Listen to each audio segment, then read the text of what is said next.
চলে আয় চুক্তি করে, ভেসে যাই প্রেম সাগরে, চল পুরোই মুক্ত ঝিনুক দুজনে আলতো করে।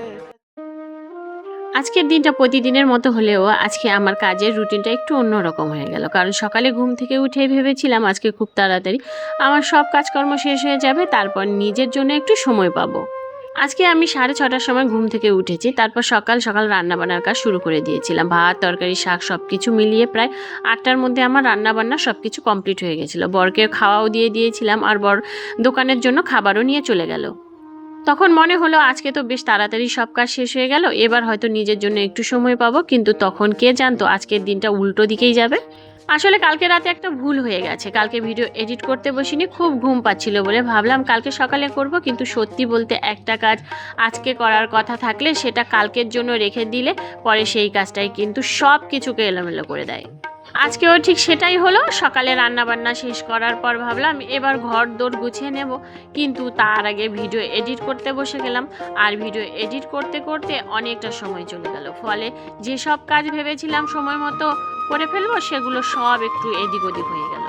তারপর আবার মেয়ের জন্য রান্না করতে হলো। আমাদের জন্য ইলিশ মাছের তরকারি হয়েছিল, কিন্তু মেয়ে ইলিশ মাছ খায় না, তাই ওর জন্য বর কাতলা মাছ নিয়ে এসেছিল। মেয়ের জন্য আলু দিয়ে একদম হালকা মশলায় পাতলা করে কাতলা মাছের ঝোল রান্না করে দিলাম। মেয়ে ঝাল বেশি খেতে পারে না, আর কিছুদিন আগে ওর জ্বর হয়েছিল, তাই 2টো লঙ্কা দিয়ে আর 2টো আলু দিয়ে একদম সিম্পল করে মাছের ঝোলটা করে নিলাম। রান্নাবান্না শেষ করে প্রথমে রান্নাঘরটা ভালো করে পরিষ্কার করে নিলাম, তারপর খাওয়া দাওয়া করে নিলাম। আজকে সত্যি বলতে আমার স্নানটাও বেশ লেট হয়ে গেল। খাওয়া হয়ে যাওয়ার পর স্নান করে নিয়ে একটু রেস্ট নিলাম, আর রেস্ট নেওয়ার আগে কিছু জামা কাপড় ছিল সেগুলো কিন্তু উঠোনে মেলে দিলাম। তারপর যখন ঘড়ির দিকে তাকিয়ে দেখি প্রায় 6টা বাজতে চলেছে, মেয়েরও তখন টিউশনে যাওয়ার সময় হয়ে গেছে, তাই মেয়েকে টোটোতে তুলে দিয়ে আবার ঘরে ফিরে এলাম। এর মধ্যে সকালে বেড কভারগুলো কেচে দিয়েছিলাম, সেগুলোও শুকিয়ে গেছে, কিন্তু পেতে দেওয়া হয়নি, কারণ কাজের মাঝে আমরা একটু রেস্ট নিয়েছিলাম। তাই এবার ভাবলাম চলো বাকি কাজগুলো একটু করে গুছিয়ে নেই। আজকে দেখো সকালের কাজ দুপুরে আর দুপুরের কাজ সকালে, সব কিছুই কেমন যেন উলট পালট হয়ে গেল। আসলে প্রতিদিনের কাজের রেস তো আর একরকম থাকে না, কখন কোন কাজ আগে হয়ে যায় আর কোন কাজ পরে করতে হয় সেটা বলা যায় না। তাই এবার শুকিয়ে যাওয়া বেড কভারটা সুন্দর করে বিছিয়ে নিলাম।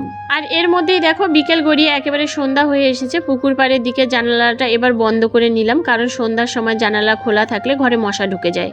তবে এই সময় পুকুর পাড়ের দৃশ্যটা কিন্তু আমার বেশ ভালো লাগে। দিনের ব্যস্ততা শেষ হয়ে যখন সন্ধ্যা নামে তখন চারপাশটাও কেমন যেন শান্ত হয়ে যায়। একটা বেড কভার তো বিছিয়ে নিয়েছি, আর একটা গুছানো বাকি ছিল, সেটাও আমি গুছিয়ে নিচ্ছি।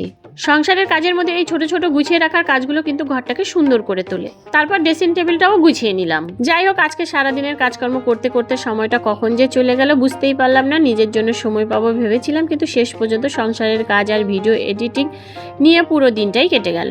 তবুও দিন শেষে মনে হয় নিজের হাতে ঘরটা একটু গুছিয়ে নিতে পারলে, সব কাজ শেষ করে যখন চারপাশটা সুন্দর দেখি তখন একটা আলাদা ভালো লাগা কাজ করে। আজকে একটা জিনিস বেশ ভালো করে বুঝলাম, সময়ের কাজ সময়ে না করলে পরে সেই কাজটাই কতটা ঝামেলা বাড়িয়ে দিতে পারে। তাই কোনো কাজ ফেলে না রেখে যতটা সম্ভব সময় মতো করে ফেলাই ভালো। আজকের ভিডিওটা এই পর্যন্তই। তোমরা সকলে ভালো থেকো, সুস্থ থেকো। ভিডিওটা ভালো লাগলে একটা লাইক করে দিও, আর তোমাদের কেমন লাগলো তোমরা সবাই সেটা কমেন্ট করে জানাবে। তো দেখা হচ্ছে নেক্সট ভিডিওতে। টাটা।